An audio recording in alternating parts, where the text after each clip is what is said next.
আজ 40 ডিগ্রি তাপমাত্রা। সেই তাপমাত্রা আমাদের ভাবলাম একটা ডিম বাজি।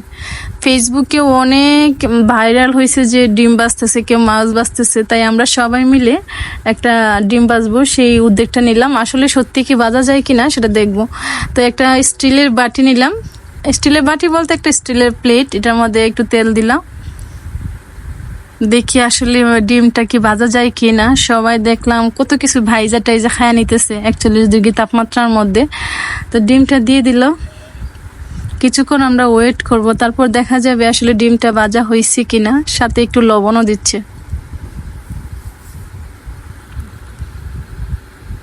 আদৌ কি সম্ভব ডিম ভাজা? তো একটু লবণ দিয়ে দিল, দেখবো আসলে ভাজা যায় কিনা। আজকে অনেকগুলো ভাত খেয়ে নিব এই ডিম ভাজা দিয়ে। ফাইনালি ডিম ভাজা হয় নাই বিদায় পরে লাস্টে আমরা এই পাকার মধ্যে দিয়ে দিলাম ডিমটা। আসলে ডিমটা নষ্ট করা হলো। পাকার মধ্যে অনেকক্ষণ ধরে আমরা ওয়েট করতেছি, আসলে হয় কিনা দেখি। একটু তেল মনে হয় বেশি দিয়ে দিছে।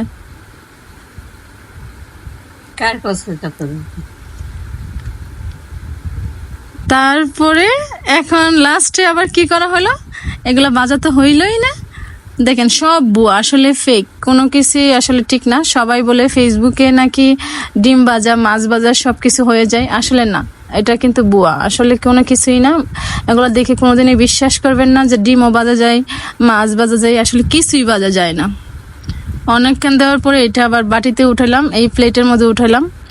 ফাইনাল লুক দেখেন এরকম, শুধু শুধু ডিমটা নষ্ট হইলো।